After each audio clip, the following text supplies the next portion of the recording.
స్వర్గీయ పరిటాల రవీంద్ర గారి 20వ వర్ధంతి సందర్భంగా కదిరి తెలుగుదేశం పార్టీ తరఫున ఆయనకు నివాళులు అర్పిస్తాను. ఏదైతే ఆయన ఆలోచనలు ఉన్నాయో బడుగు బలహీన వర్గాల వారి కోసం పోరాటం చేసినటువంటి పరిస్థితులు, ఆ పోరాటాలని బడుగు బలహీన వర్గాల కోసం వాళ్ళ అభ్యున్నతి కోసం పాటుపడే విధంగానే ఆయన ఆశయాలను కొనసాగించే విధంగానే మా ఆలోచనలు ఉంటాయి. ఏదేమైనప్పటికీ కూడా పరిటాల రవీంద్ర అనేటువంటి ఓ నాయకుడు తెలుగుదేశం పార్టీకి అనంతపురం జిల్లాలో ఎప్పటికి కూడా తీరని లోటే, ఇప్పటికీ కాదు ఎప్పటికి కూడా.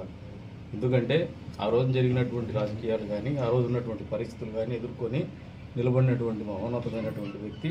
కాబట్టి మళ్ళీ ఆయన ఏదో ఒక రూపంలో ఈ జిల్లాలో పుట్టాలని చెప్పేసి కూడా మనస్ఫూర్తిగా కోరుకుంటున్నాం. అంతేకాకుండా ఆయనకు ఏదైతే ఆయన ఆలోచనలు ఉన్నాయో అవి కొనసాగించే విధంగానే మా ఆలోచనలు ఉంటాయి. కాబట్టి ఆయనకు ఆ దిశగా నివాళులు అర్పిస్తాం. అదే ఆయనకు నిజమైనటువంటి నివాళులు అని చెప్పేసి కూడా భావిస్తాం.